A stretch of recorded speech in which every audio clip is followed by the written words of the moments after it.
इस वीडियो में हम 5 कंजंक्शंस का यूज़ देखेंगे, जैसे as long as soon as far as many and as much as. इसको आराम से समझेंगे, बारीकी से समझेंगे। वीडियो को अंत तक देखें। अगर इन सभी कंजंक्शंस का यूज अच्छी तरह से समझना है तो सो लेट अस बिगिन। सबसे पहला हम कंजंक्शंस लेते हैं as soon as. As soon as का अर्थ होता है ज्यों ही, जैसे ही, ज्यों ही त्यों ही। जैसे अब सेंटेंस लीजिए आप, as soon as I came out of my house a cat crossed my path. As soon as I came out of my house a cat crossed my path, यानी ज्यों ही या फिर जैसे ही मैं घर से बाहर निकला, a cat crossed my path, तो एक बिल्ली ने मेरा रास्ता काट दिया। अब देखिए कि इसमें दो क्लासेस हैं, राइट? दो क्लासेस हैं। एक तो जैसे ही मैं घर से निकला, एक क्लास ये है, और दूसरा एक बिल्ली ने मेरा रास्ता काट दिया। दो क्लास हो गए।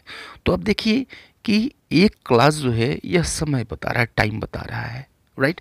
कि जो काम है वो कब हुआ, काम कौन सा हुआ, कैट क्रॉस्ड माई पाथ, यानी बिल्ली ने मेरा रास्ता काट दिया। तो यह जो काम हुआ यह उस वक्त हुआ जब मैं घर से बाहर निकला, ज्यों ही मैं घर से बाहर निकला। तो जो टाइम क्लास है, जो समय बता रहा है कि कोई काम कब हुआ, उसके ठीक पहले आप एज सुन एज का यूज़ करते हैं, राइट? यानी एज सुन एज सबसे पहले यूज़ करिए, उसके बाद से टाइम क्लास आपको यूज़ करना है, और उसके बाद से मेन क्लास यूज़ करना है, right? As soon as I came out my house, यानी टाइम क्लास, उसके पहले एज सुन एज, और फिर a cat crossed my path, right? इन दोनों क्लासेस को आप कॉमा से अलग कर दीजिए, नो प्रॉब्लम। एक और सेंटेंस लीजिए, as soon as he went to bed he fell asleep। तो जैसे ही वह बिस्तर पे गया, ही फेल asleep, यानी वह सो गया। यानी वह सोया, कब सोया? तो ज्यों ही वह बिस्तर पे गया। समय कब था सोने का? तो ज्यों ही वह बिस्तर पे गया, right? Means as soon as he went to the bed. तो अब देखिए एज सुन एज को हमने कहाँ लगाया? टाइम क्लास के ठीक पहले। तो as soon as plus time clause plus main clause, ये दोनों क्लास आपस में कॉमा से अलग हो जाएंगे, राइट? अब एज सुन एज के साथ हम पॉसिबल का भी यूज़ करते हैं, as soon as possible, right? एक अलग फ्रेज है ये। तो एज सुन एज पॉसिबल का अर्थ होता है जितना जल्दी हो सके उतना, राइट?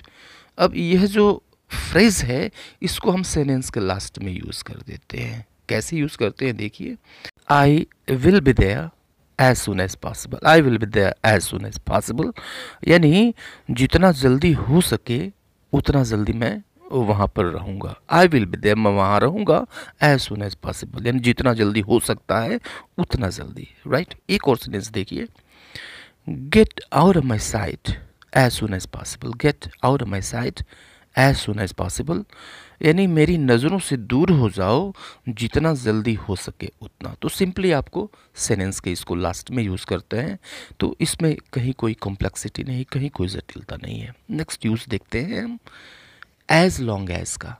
एज लॉन्ग एज, अब देखिए लॉन्ग मीन्स लंबा होता है। अब यह लंबा समय के बारे में बताएगा आपको, तो उतना लंबा समय जितना।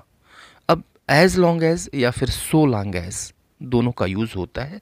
सो लॉन्ग एज इनफॉर्मल इंग्लिश यानी स्पोकन इंग्लिश में ज़्यादा यूज़ होता है, राइट? इसका अर्थ होता है जब तक तब तक।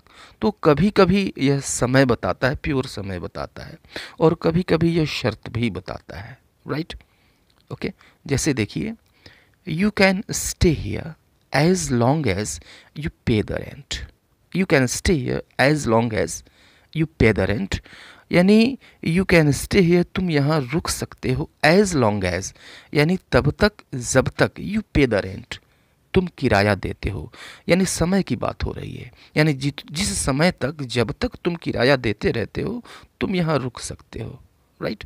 तो यह एक समय है, एज लॉन्ग एज यानी उस समय तक, जिस समय तक, राइट? तो यह एक शर्त भी बता रहा है, राइट? अब इस एज लॉन्ग एज को हम प्रोवाइडेड दैट से शुरू कर सकते हैं। प्रोवाइडेड दैट से हम रिप्लेस कर सकते हैं, यानी प्रोवाइडेड दैट यानी इस शर्त पर, राइट? यदि means you can stay here provided that you pay the rent, यानी तुम यहाँ रुक सकते हो, शर्त ये है, इस शर्त पर यदि यू पे द रेंट तुम किराया देते हो, राइट। तो कभी कभी ये शर्त भी बताता है, कभी कभी टाइम भी बताएगा। एक और एग्जांपल देखिए, she will stay here as long as her house is under construction.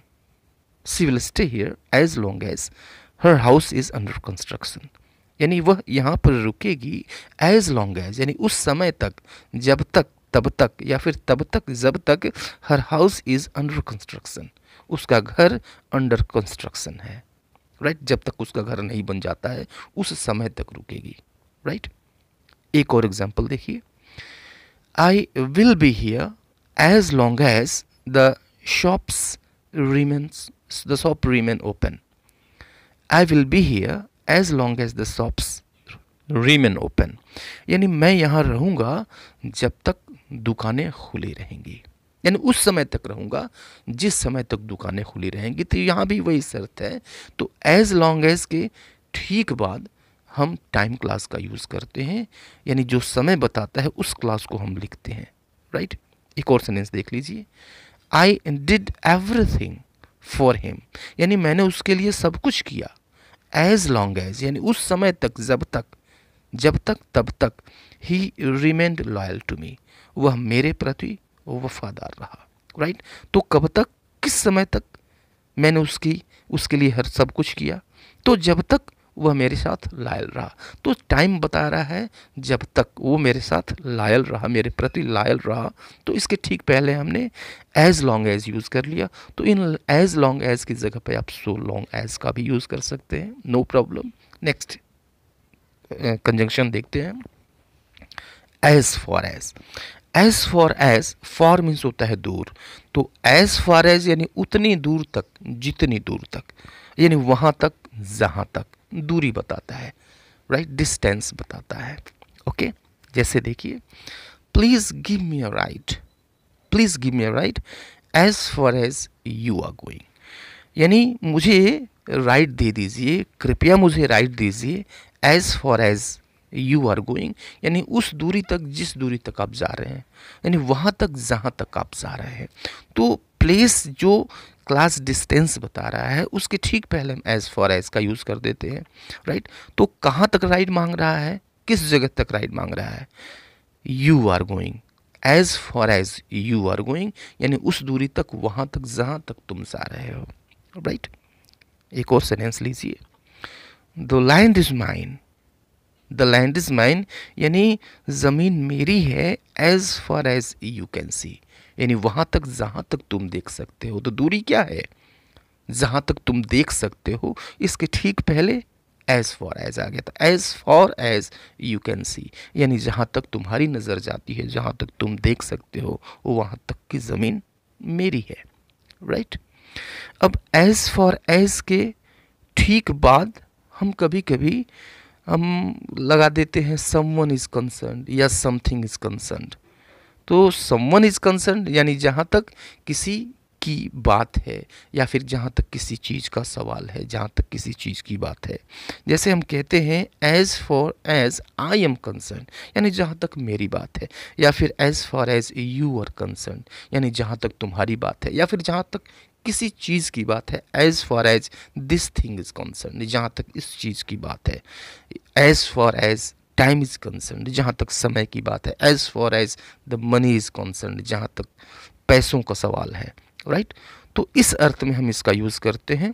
तो as far as I am concerned, I have no problem, यानी जहाँ तक मेरा सवाल है मुझे कोई समस्या नहीं है।